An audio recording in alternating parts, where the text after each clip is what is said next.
Dear student, मैं घनेंद्र कुमार शर्मा, प्रवक्ता भौतिक विज्ञान, हीरालाल बारासैनी इंटर कॉलेज अलीगढ़, कक्षा 12 की भौतिक विज्ञान की क्लास में आपका एक बार पुनः स्वागत करता हूं। छात्रों, भौतिक विज्ञान के अध्याय 4 गतिमान आवेश तथा चुंबकत्व पर आगे और चर्चा करने के लिए हम आपके साथ आज फिर से उपस्थित हैं। छात्रों, इससे पहले लेक्चर में हमने कुछ बिंदुओं पर आपके साथ चर्चा की थी। जैसे अगर कोई धारावाही चालक है, वो किसी चुंबकीय क्षेत्र में रखा है, तो गतिमान आवेश पर बल के द्वारा उस धारावाही चालक पर लगने वाले बल की व्याख्या की थी। छात्रों, आपको पता होगा कि उस चालक पर बल क्यों लगा था। उस चालक पर बल आवेशों पर, चूंकि आवेश मुक्त इलेक्ट्रॉन थे, मुक्त इलेक्ट्रॉन पर चुंबकीय क्षेत्र के कारण बल लग रहा था, तो उनका सदिश योग, सभी का संयुक्त प्रभाव उस चालक पर लगने वाला बल था। हमने समानांतर धारावाही तारों के बीच लगने वाले बल की भी व्याख्या की थी और वहां ये समझा था कि अगर समान दिशा में धारा बह रही है तो आकर्षण और विपरीत दिशा में है तो प्रतिकर्षण। एम्पियर के परिभाषा को भी यहां समझा था। एम्पियर की परिभाषा, 1 एम्पियर विद्युत धारा का जो मात्रक होता है, 1 एम्पियर की परिभाषा को भी समझा। इससे संबंधित मैंने आपको एक होमवर्क दिया था, वो मैं समझता हूँ आपने बहुत अच्छी तरह से किया होगा और सब कुछ कंप्लीट हो गया होगा। छात्रों, आज चर्चा को और आगे बढ़ाते हैं और आज जिन बिंदुओं पर चर्चा करेंगे उन बिंदुओं को एक बार देख लेते हैं। तो आज जिन बिंदुओं पर हम चर्चा करेंगे छात्रों, उनमें सबसे पहले हम बात करेंगे एक समान चुंबकीय क्षेत्र में गतिमान आवेश का पथ। अगर कोई आवेशित कण किसी चुंबकीय क्षेत्र में प्रवेश करता है तो उसका पथ कैसा होगा? क्या वह सीधी रेखा में गति करेगा या उसका पथ कुछ भिन्न प्रकार का होगा? इसके लिए मैं 3 केसेस में डिफाइन करूंगा। जब आवेशित कण चुंबकीय क्षेत्र के समानांतर प्रवेश करे, ठीक है, एक बार हम इस पर चर्चा कर लेंगे। फिर हम चर्चा करेंगे कि चुंबकीय क्षेत्र के लंबवत जब प्रवेश करता है तब उसका पथ कैसा होता है, या इससे भिन्न थीटा कोण पर प्रवेश करता है तब उसका पथ कैसा होगा। आंकिक प्रश्न पर भी चर्चा करेंगे इनसे संबंधित। तो छात्रों, लेट्स स्टार्ट द डिस्कशन।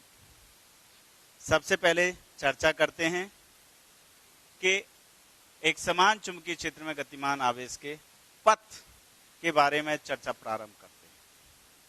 इसमें सबसे पहला केस हमारा है कि जब आवेशित कण किसी चुंबकीय क्षेत्र में क्षेत्र के समानांतर प्रवेश करता है। अगर समानांतर प्रवेश करता है, इसका मतलब ये रहा कि कण का जो वेग है वो क्षेत्र की दिशा के कैसे हो गया? समानांतर। v vector parallel to vector b, समानांतर प्रवेश कर रहा है। और थीटा क्या होता है? v और b के बीच का, ठीक है, एक समान चुंबकीय क्षेत्र है b, एक आवेशित कण है प्लस q, क्षेत्र में क्षेत्र की दिशा के समानांतर v वेग से प्रवेश करता है, ठीक है। वेक्टर v में दिशा भी है और परिमाण भी, ठीक है। तो चूंकि आवेशित कण चुंबकीय क्षेत्र में प्रवेश कर रहा है तो चुंबकीय क्षेत्र के कारण इस पर बल होगा। कितना बल होगा? Fm बराबर q v b sine theta. इससे पहले क्लासेस में हमने पढ़ा था, लेक्चर में हमने पढ़ा था कि जब कोई आवेशित कण किसी चुंबकीय क्षेत्र में गति करता है तो उस पर एक बल लगता है, जिसे चुंबकीय बल कहते हैं। उसका मान कितना होता है? Q b b sine theta. अब यहां पर थीटा कितना है? 0 डिग्री। तो थीटा का वैल्यू अगर 0 लगा दिया तो हमारे पास हो गया ये q b b sine 0 degree. Sine 0 का वैल्यू कितना होता है? 0। अगर इसका वैल्यू 0 है तो ये पूरी संख्या 0 हो गई। इसका मतलब नेट बल कितना हो गया? 0। इसका मतलब जब कोई आवेशित कण चुंबकीय क्षेत्र के समानांतर प्रवेश कर रहा है तो चुंबकीय क्षेत्र के कारण उस पर कोई बल नहीं लग रहा, कोई बल नहीं लग रहा। इसका मतलब क्या रहा? आवेशित कण पर चुंबकीय क्षेत्र का कोई प्रभाव नहीं है। इसका मतलब जैसे एंटर हुआ सीधे बिना विचलित हुए सीधे निकल जाएगा। तो इसका पथ कैसा हो गया? सरल रेखा, सीधी रेखा में बिना विचलित हुए निकल जाएगा। तो इसका पथ कैसा हो जाएगा? आवेशित कण का पथ सरल रेखीय होगा। अगर यही मैं बात करूं कि यदि कोई आवेशित कण, मान लीजिए यही क्षेत्र है, इसमें एक आवेशित कण है, ये प्लस क्यू, ठीक है। ये क्षेत्र के विपरीत दिशा में, कैसे? विपरीत दिशा में v वेग से प्रवेश करता। कैसे? तो ये हो गया प्रति समानांतर। कैसे हो गया? प्रति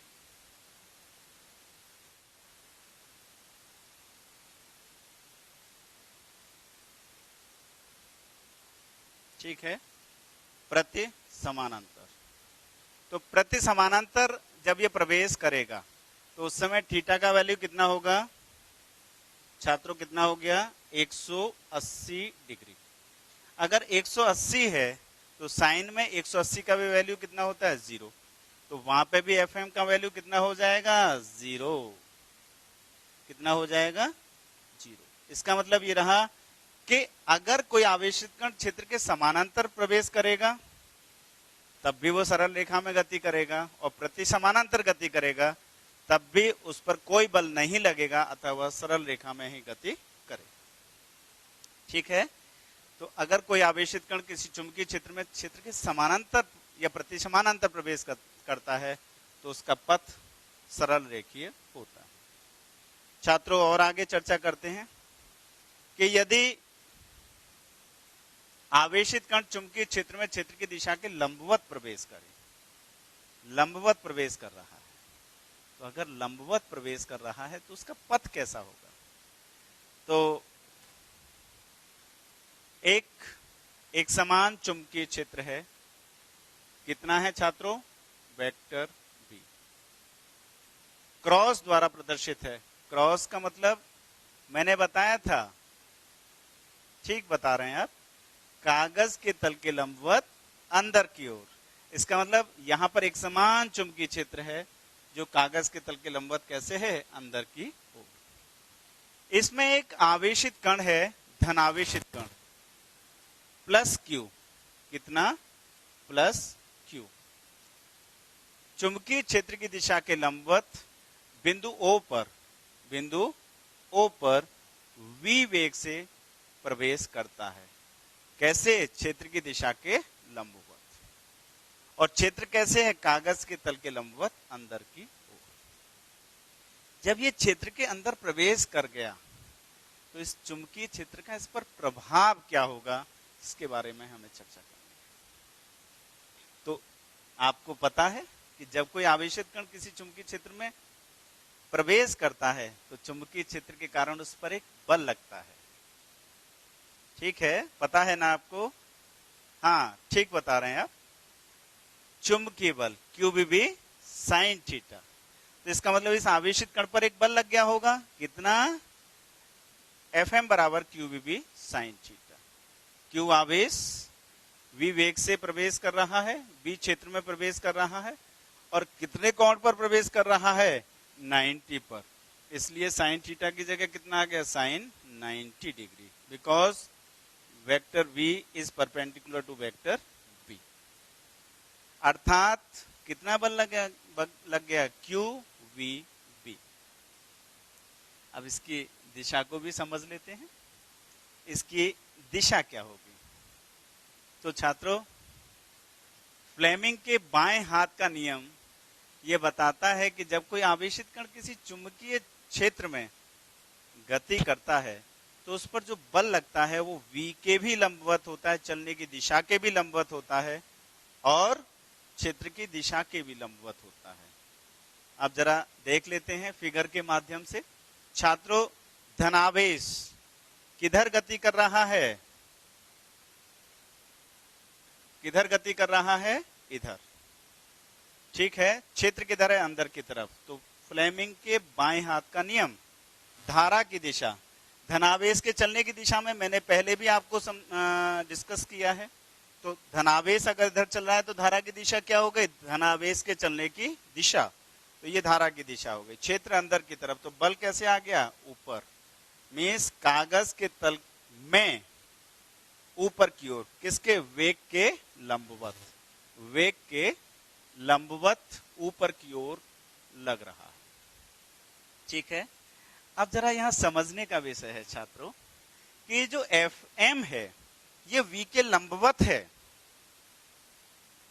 कण पर एक बल लग रहा है जो कण के चलने की दिशा के लंबवत है। इसका प्रभाव क्या होगा? कण ऐसे जाना चाह रहा है, बल उसे ऐसे ले जाना चाह रहा है।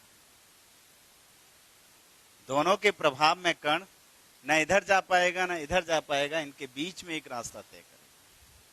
और इस रास्ते को तय करते समय उसके वेग का परिमाण नहीं बदलेगा, क्योंकि वेग का परिमाण कौन बदलता है? बल अगर इस दिशा में होता तभी तो उसका परिमाण बदलता, अदरवाइज वेग का परिमाण नहीं बदलेगा, केवल कण के वेग की या कण के गति की दिशा बदलेगी। और अगर कण के गति की दिशा, चूंकि आरोपित बल Fm कण के वेग की v की दिशा के लंबवत है, अतः इस कण के वेग का परिमाण नहीं बदलता, केवल दिशा बदलती है। इसका मतलब गति करते हुए जब ये बिंदु P पर पहुंचेगा उस समय भी जो वेग होगा उसका परिमाण कितना होगा? v, केवल दिशा बदल जाएगी। दिशा स्पर्श रेखा द्वारा प्रदर्शित हो जाएगी वहां। और आगे चर्चा कर लेते हैं छात्रों। ये बिंदु P पर पहुंच गया तो वेग यहां v था, यहां कितना हो गया? ऐसे स्पर्श रेखा। ठीक है, इस वेग में दो चीजें हैं, ये दिशा और ये इसका परिमाण शो कर रहा है। ठीक है, परिमाण कितना है? v। जब ये बिंदु P पर पहुंचा तो जरा हम देख लेते हैं उस समय इस पर कितना बल लग रहा होगा। तो Fm बराबर QBV साइन थीटा। ठीक है, Q कितना है? उतना ही है। वेग का परिमाण कितना है? ये भी नहीं बदला, उतना ही है। क्षेत्र कितना है? अरे हम उसी क्षेत्र में तो चल रहे हैं, उसी क्षेत्र में चल रहे हैं, तो v भी उतना ही है। और थीटा कितना था? 90, तो साइन 90 का वैल्यू कितना हुआ? 1। तो ये हो गया QVB। ठीक है, जब आवेश कहां पहुंच गया था? यहां। ठीक है, इसकी दिशा तो देखें, धारा की दिशा, क्षेत्र अंदर की तरफ, तो बल ऐसे बाएं हाथ के नियम से। तो जो बल है फिर वेग की दिशा के लंबवत है। Fm v के लंबवत है। अर्थात जब मैं यहां से यहां पहुंचा, O से P पर पहुंचा, तो आपने देखा, क्या देखा? न तो Fm बदला, Fm का परिमाण नहीं बदला, न v का परिमाण बदला, केवल क्या बदली? Fm और v की दिशा। ठीक है, तो Fm और v की दिशा बदलती है, परिमाण नहीं बदलता। और आगे चलते हैं। गति के दौरान ये बिंदु Q पर पहुंचा होगा, क्योंकि यहां से भी इसका रास्ता कुछ ऐसे हुआ होगा, न ऐसे न ऐसे, इसके बीच में होगा। बिंदु Q पर पहुंचा तो Q पर भी आवेश वही क्या है? Q। उतने ही वेग का परिमाण भी नहीं बदल रहा, उसी क्षेत्र में है, तो बल फिर कितना लगेगा? QBV। तो यहां पे भी Fm और v की दिशा बदलती है, परिमाण नहीं। मतलब उतना ही वेग का परिमाण रहा और उतना ही बल। इसका मतलब क्या है? इसका मतलब ये रहा कि आवेशित कण एक ऐसे बल के अंतर्गत गति कर रहा है, कण एक ऐसे बल के प्रभाव में गतिमान है जिसका परिमाण नियत है, परिमाण नहीं बदल रहा। एफएम का परिमाण कितना है? क्यूबीबी। दिशा बदल रही है, निरंतर लगातार बदल रही है, और सदैव वेग के क्या है? लंबवत। वेग की दिशा के क्या है? लंबवत। इसका मतलब कण, सोचिए जरा, कण किस रास्ते गति करेगा? तो फर्स्ट ईयर में एक टॉपिक आया था और वहां हमने चर्चा की थी।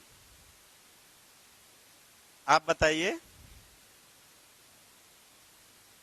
ठीक है, वृत्तीय पथ। कैसा पथ? वृत्तीय पथ। तो कण एक नियत चाल से वृत्तीय पथ पर गति कर रहा है। क्यों? क्योंकि उसमें भी जो बल है उसकी दिशा वेग की दिशा के लंबवत रहती है, और बल का परिमाण प्रत्येक बिंदु पर समान आता है। अर्थात कण वृत्तीय पथ पर गति कर रहा है। वृत्तीय पथ पर अगर गति कर रहा है तो घूमने के लिए अभिकेंद्र बल की जरूरत होगी। वो कौन प्रोवाइड कराएगा? चुंबकीय बल। ठीक है।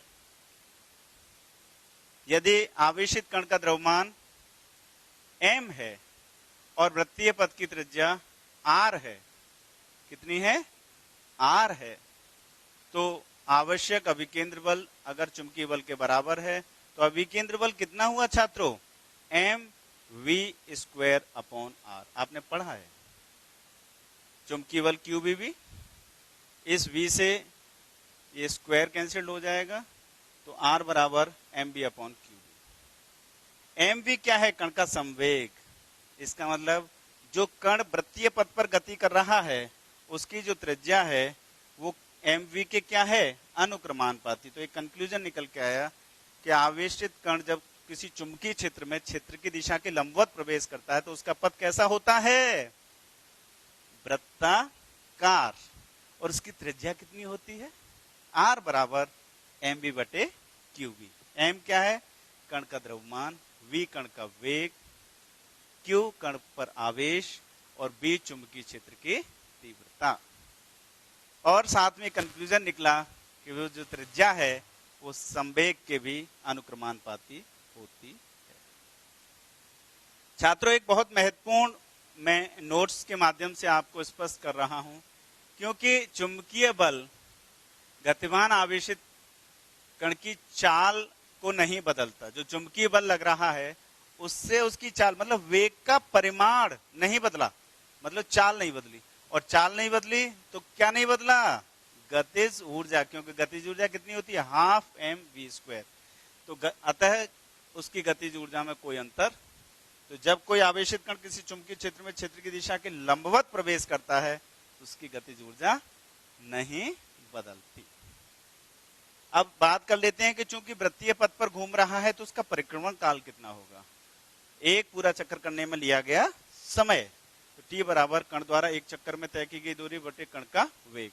वृत्तीय पथ पर घूम रहा है, केंद्र O है उसका, ठीक है, और केंद्र, ये केंद्र है, r त्रिज्या है, ठीक है। तो एक पूरा चक्कर करने में इसकी कितनी दूरी तय करेगा? 2πr, ठीक है। तो एक चक्कर में तय की गई दूरी कितनी हो गई? 2πr। कण का वेग हो गया v। r/v का मान लगाऊं तो r बराबर अभी हमने बताया था mv/qv। अगर हम इस v को इधर ले आए तो r/v बराबर कितना हो गया? m/qv। तो ये हो जाएगा t बराबर 2πm/qv। आवर्तकाल बराबर 2πm/qv। आवर्तकाल में कहीं वेग नहीं आ रहा। इसका मतलब जब कोई आवेशित कण यहां वृत्तीय पथ पर घूमता है तो उसका परिक्रमण काल चाल पर निर्भर नहीं करता। अगर हम चाल बढ़ा देंगे तो r भी बढ़ जाएगी, लेकिन आवर्तकाल उतना ही रहेगा।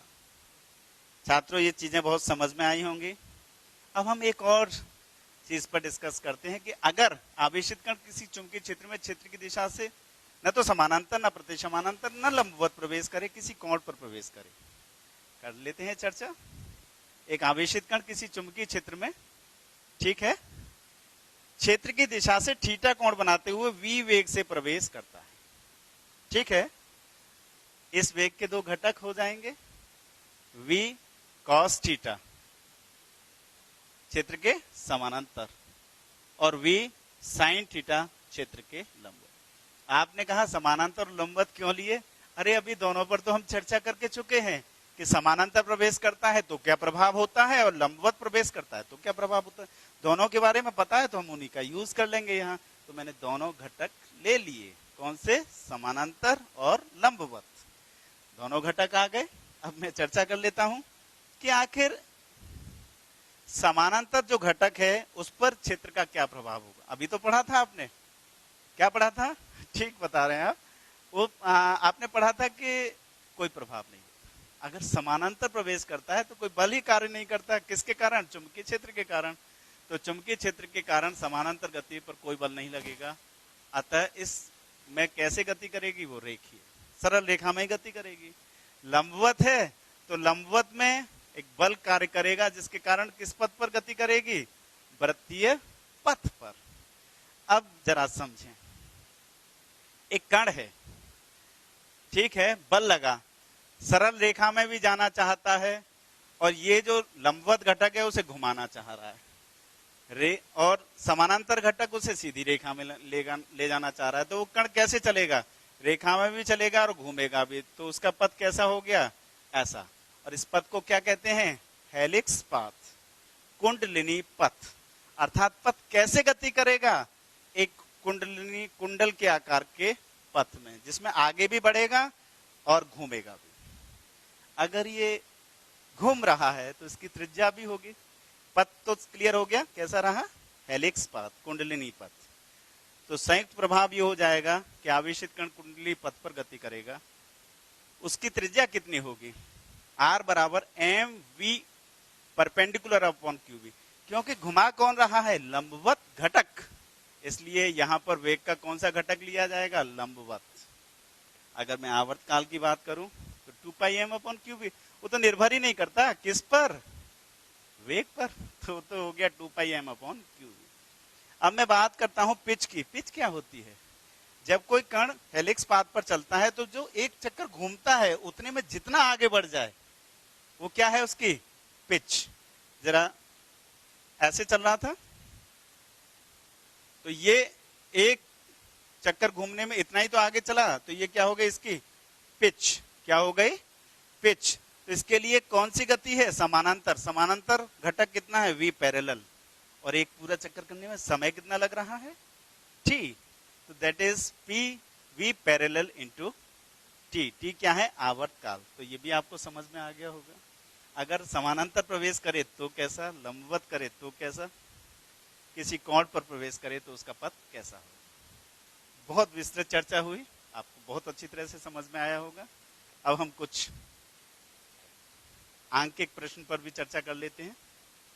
और आंकिक प्रश्न एनसीईआरटी में 4.11 है कि एक प्रकोष्ठ में 6.5 Gauss, 1 Gauss is equal 10⁻⁻⁴ Tesla का एक समान चुंबकीय क्षेत्र बनाए रखा गया है।